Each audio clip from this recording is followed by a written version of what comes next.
Welcome to Saig training. I am Angela Conway, Behavior Support Program Coordinator for the Sioux City Schools.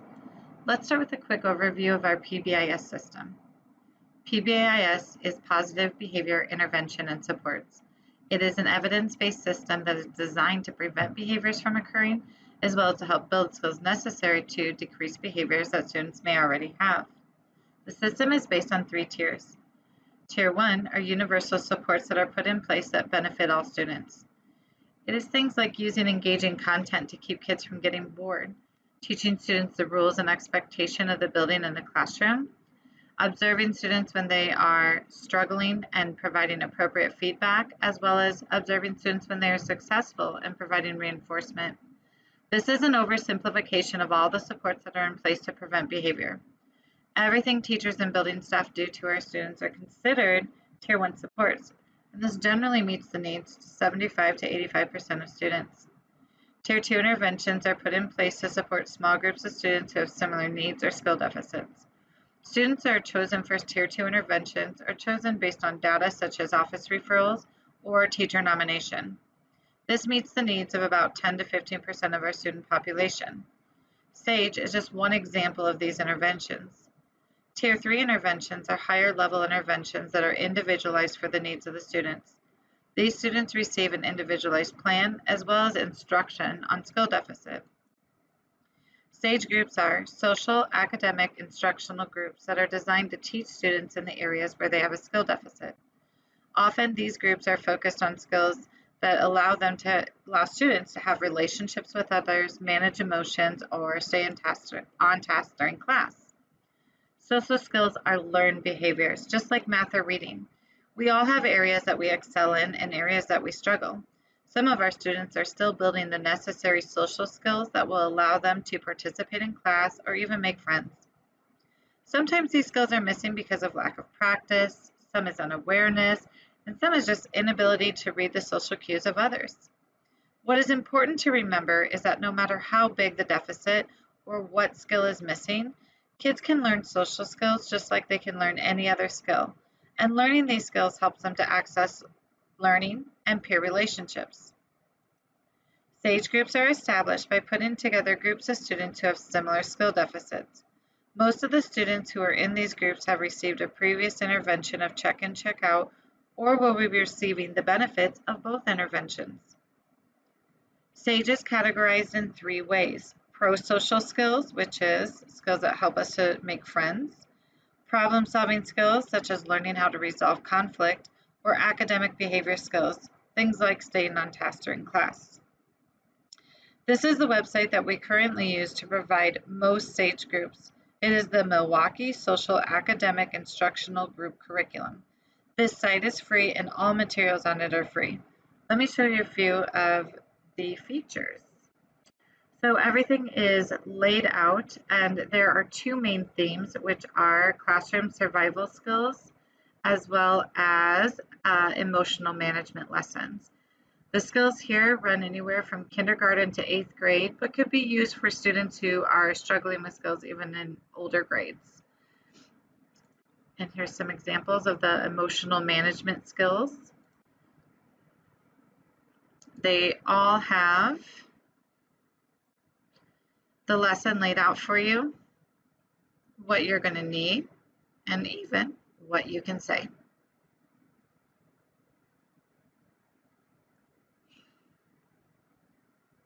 There's some lessons on attendance, and then high school has a whole another set of lessons based on skills that might be missing for some of our older students. As you continue to scroll, there's a few additional lessons on self-care, and near the bottom are progress monitoring sheets for the students, which will help you determine if the student is building the skill and acquiring the skill that you want them to. Once the group is established, as the facilitator, your job will be to determine the purpose of the group, identify the skills that will be taught, and develop the lesson plans that you will need to implement that. Lesson plans should include the skill, modeling of the skill, opportunity to practice the skill, and reinforcement when the students use the skill. As this facilitator, you will also be in charge of establishing group rules and norms for the students to follow. Most skills will have a skill card with it, and you can use that to help determine if the students are building the skill that you want them to. Our goal is to get students using their new skills and receiving reinforcement for doing so. Teachers will use this sheet to track the daily progress of the students, and the students will bring this back to you to determine if they're finding success in the classroom. I have a video here just to kind of give us some ideas on how learning these skills helps us to find success in schools.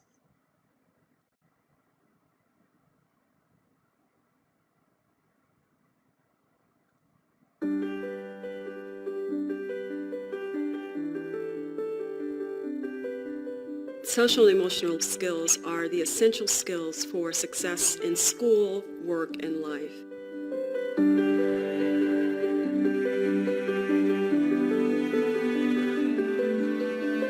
Social emotional learning centers their mind and body. It reduces their emotional tension so they can be open to new content and material. We find that academic outcomes increase exponentially when students are nurtured, loved, and cared for, that we get much more out of them when we first address social emotional needs. So for us, it's actually an academic intervention and not just an emotional one. If we expect students to be college and career ready, it's important for us to focus on these skills and competencies: self-awareness, self-management, social awareness, relationship skills, and responsible decision-making.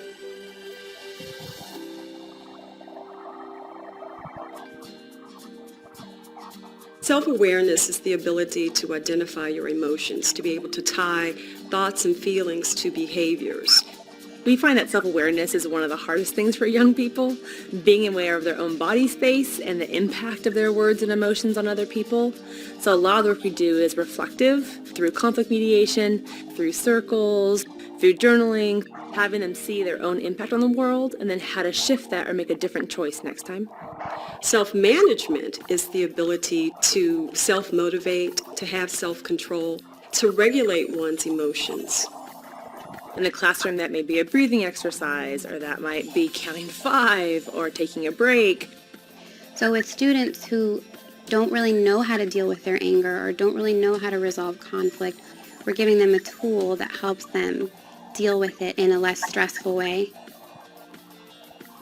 Social awareness is about embracing diversity, showing empathy for others. Activities might include service learning projects, addressing social justice issues. Role-playing is a great opportunity for students to address how a person might have felt in a conflict on the playground. We're going to see if other people have had some of the very same experiences around bullying that we've had. You're in my boat if you have a bully now. Well, I see a lot of people. Relationship skills are important in project-based learning. It's the ability to work cooperatively with someone, to resolve conflict.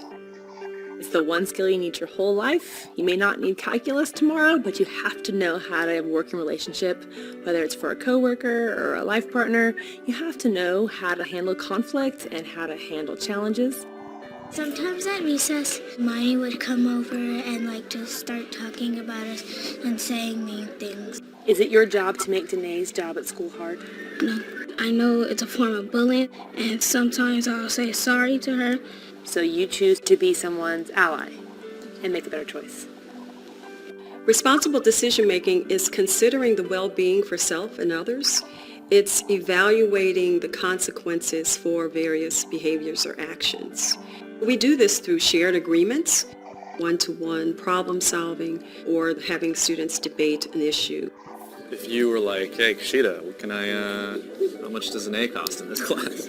And you took out your wallet and I was like, I think $50 would work. Which one of us would be corrupt in that case? You're the one that's asking for the money?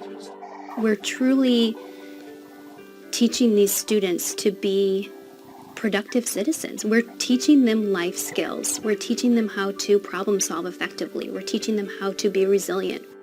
I think of all the billions of dollars we've spent on Title I and all these intervention programs, and when all is said and done, what do we have to show for it? I think we're trying to teach technical things instead of devoting some of the resources to teach who you are as a person. Once you know who you are, then learning becomes exciting because you've already established a discipline.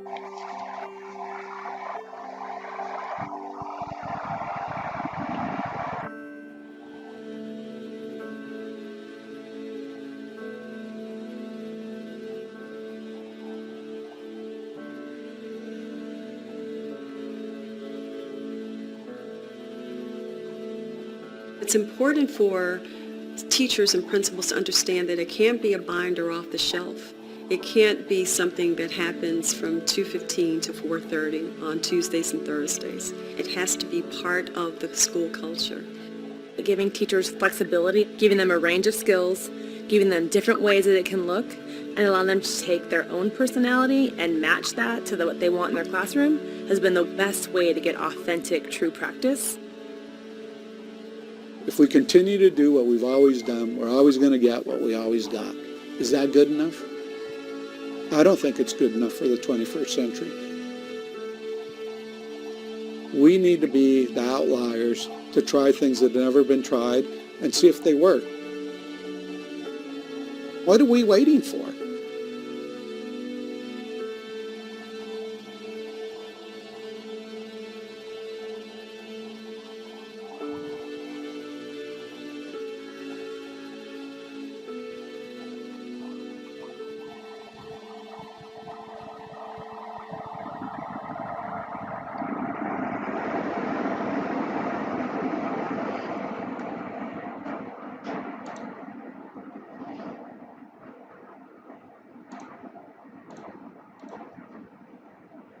So I just want to end this with a little quote.